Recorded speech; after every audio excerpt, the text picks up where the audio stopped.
Listen, guys, I don't think I've ever seen a set of untalented people like what I just watched on Love Island. Like, I can't even. I laughed so hard. I laughed so hard, guys, because obviously they had the talent show, and I saw India come out, and for some reason I just thought that India was gonna do such a great job with that recorder. Guys, I cried. Listen, when I say I cried tears, I was laughing so hard. Like, that reminded me of when I first tried to do that when I was younger. Literally, that was probably the funniest part of the whole show. I'm not gonna lie to you, because to be honest, before the talent show, I was just looking at the screen thinking, what is this I'm watching? Like, I feel like I can't do this. And even though the talent show was shambolic, and that's the exact same word that my friend used. So even though the talent show was really crap, you know what I'm saying? That bit made me laugh so hard. That bit made me laugh. And Gemma, I want to know, like, where has this Gemma been? Because Gemma's been like a dead nail throughout the whole season, and then all of a sudden, she's springing all over the place. And I'm not gonna lie, I did actually think it was a nice little performance. Obviously, they can't really sing, but it was a bit vibey. But I'm just like, I saw a side to Gemma that I haven't seen, this whole, like, almost 8 weeks now. Like, I'm just like, why did you not show us this side of you? And even Luca was looking like, who is this person?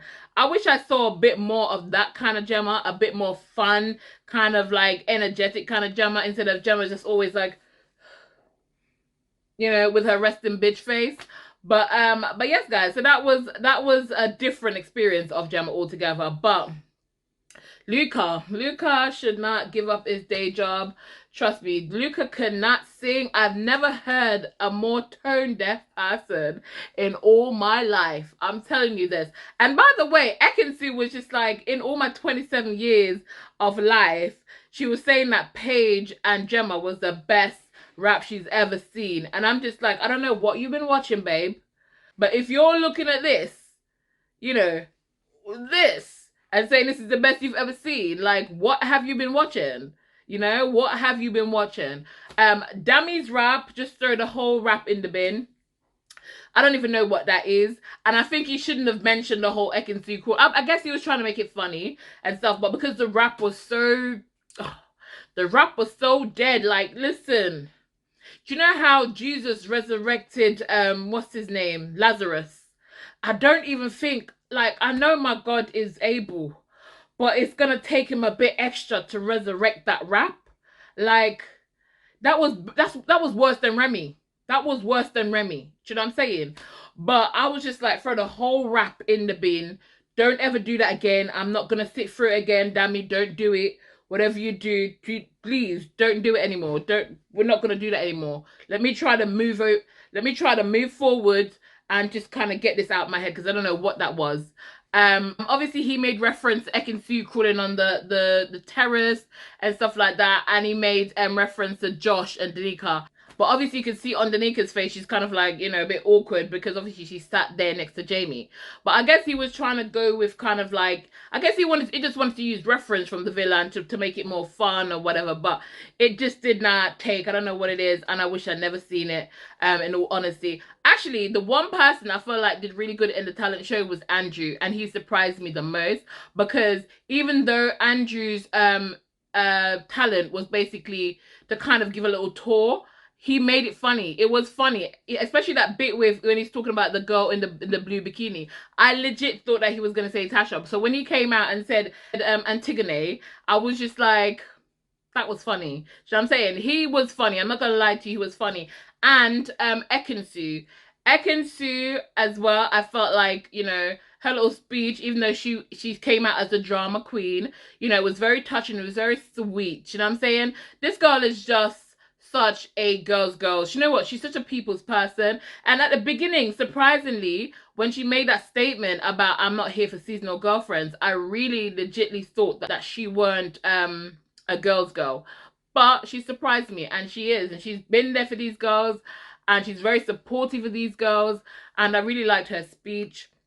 Obviously, we see her and Davide kind of bickering. I'm like, these two people, they're so loved up that they can't help themselves. They're always bickering and then laughing and loving up, to each other. They're sweet, and I really love them together, and I really want them to win. I'm not gonna lie to you. I feel like they deserve to win this series. I feel like they have made such great TV between both of them that it's definitely worth it for me. I feel like they just deserve it. I like seeing them together, guys. That's all I'm going to say. I really love seeing them together. And obviously, there was a little part where Ekin-Su was telling Davide that, listen, I'm hungry again.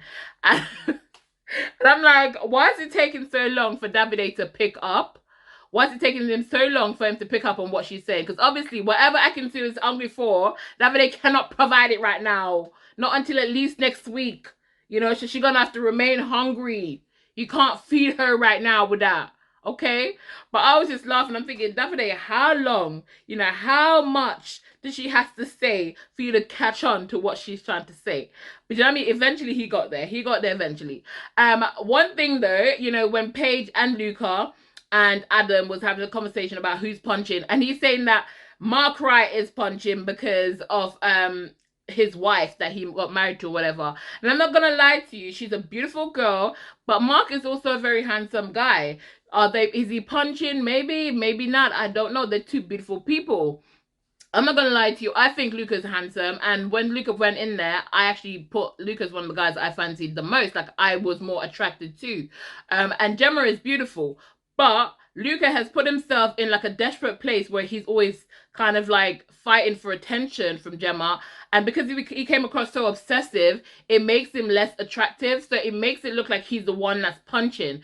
And he was out there saying that Mark Wright was punching, but yet still he's saying that he's not punching with Gemma. Do you know what I'm saying? I'm not gonna say look wise, because I think he's gorgeous, but she's not that. I don't know. I'm not gonna go into it because it's the last week, so I'm not gonna go into that. But Paige was like really upset about that, so she went and brought the news back to Gemma. But the thing is with Paige, when Paige brings something back, she never brings it back in a way where it's exactly what's been said or how it's been said. You know what I'm saying? She always kind of like make it look worse than what it sounds like. I don't know. But anyways, I didn't like the fact that Adam is going to say that, oh, Ekin-Su is punching because Davide is a good-looking guy. Yes, Davide is a good-looking guy, but Ekin-Su is a beautiful girl as well. And he's trying to say that, oh, the fieriness makes her more attractive. And I'm just like, she's one of the most beautiful girls in the villa. Do you know what I'm saying? I don't think that Ekin-Su is punching, and I don't think Davide is punching. I feel like the two of them kind of like on an equal grounds. I feel like they're both beautiful people. Do you know what I'm saying? And if Paige wants to admit to punching, because according to Paige, she's punching, right? So she wants to put herself down like that and say she's punching. Well, obviously she's punching in a sense where she thinks that she struck gold with Adam, only because Adam is already established. I feel like Paige just feels like, and that's why she went a bit crazy when she felt like my girl was gonna, make a move at Adam, because Paige already in her head thinking, oh my God, I am so lucky to have the attention of Adam Collard. I think that's the kind of way she's processing it, right? I feel like she's almost like almost like a groupie approach. Do you know what I'm saying? I think she's more kind of like, happy that he's already known, and she's like, oh my God, this is Adam, oh my God, I'm dating Adam. I feel like for me, that's the kind of approach I see with Paige. So anyway, she thinks she's punching, but I for a fact do not think that Ekin-Su is punching, and I just feel like, why is Adam bringing in Ekin-Su and Davide into this? Because they're out there minding their own business. Talk about yourself and your situation. Don't be bringing the girl into this or the boy into this. Talk about your situation. Apart from that, guys, I didn't see nothing to talk about this episode. I feel like it was a bit boring. I mean, we see Tasha and Ekin-Su crying on the terrace, talking about, they're talking about their journey and how they, they wish that they could bring their kids in once, when they have kids, whatever, to say, oh, this is where I met your dad and all that kind of stuff. But realistically, there was nothing there for me this episode. I'm not gonna lie to you. I was bored majority of it. The only thing that made me laugh was the talent show, and it's because they were so horrible. It was such a mess that I laughed at how messy it was. you know what I'm saying? So that's for me. I was just like, this episode is boring, but it's come to the end. And you know, when it's coming to the end, the episodes tend to kind of die down a little bit. But I don't know. I feel like in the past, I remember it being a little bit more better than this. But it is what it is, guys. I really don't know. But Dami and Indiyah said, I love you.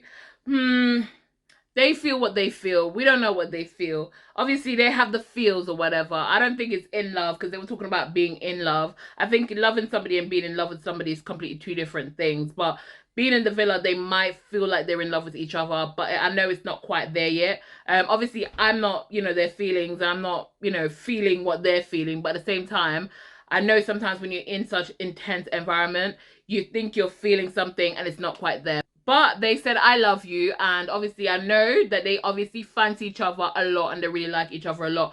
So could it be love, guys? I don't know. Comment down below. Let me know.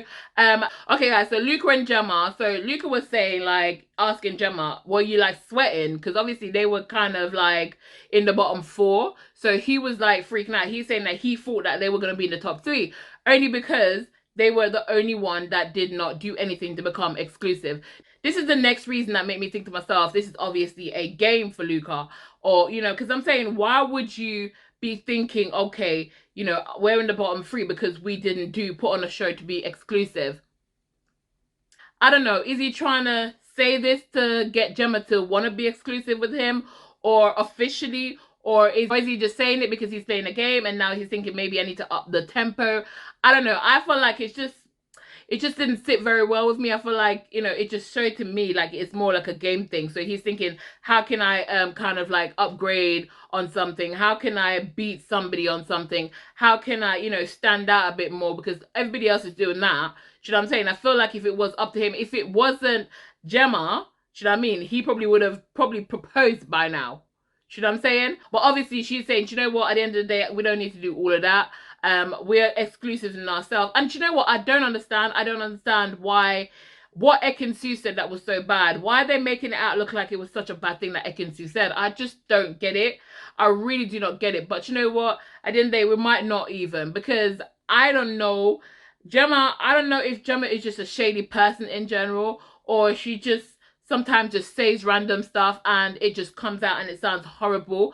I don't know what it is, but I just feel like she shades Ekin-Su a lot, and Ekin-Su really doesn't deserve it because Ekin-Su is always pro all these girls, you know what I'm saying? I must say, talking about girls, Danika's body, you know, Danica doing that dance, Danica has this body, like I'm telling you, there's a body goals, you know, that girl's body is banging, like seriously banging.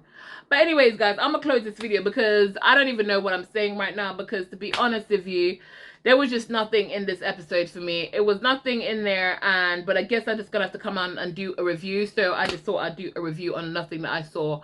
But anyways, guys, I'm going to close this off. If you haven't yet thumbs up the video, please go ahead and thumbs up the video. And if you're new to my channel, welcome. Oh my god, I feel like I'm so dry right now. This episode makes me dry now, okay? This episode makes me dry, okay? But if you're new to my channel, guys, welcome. Please subscribe and turn on your notification bell so you get updated every single time I upload a new video. But anyways, guys, I'll see y'all in tomorrow's video. But for now, keep it sassy, licious.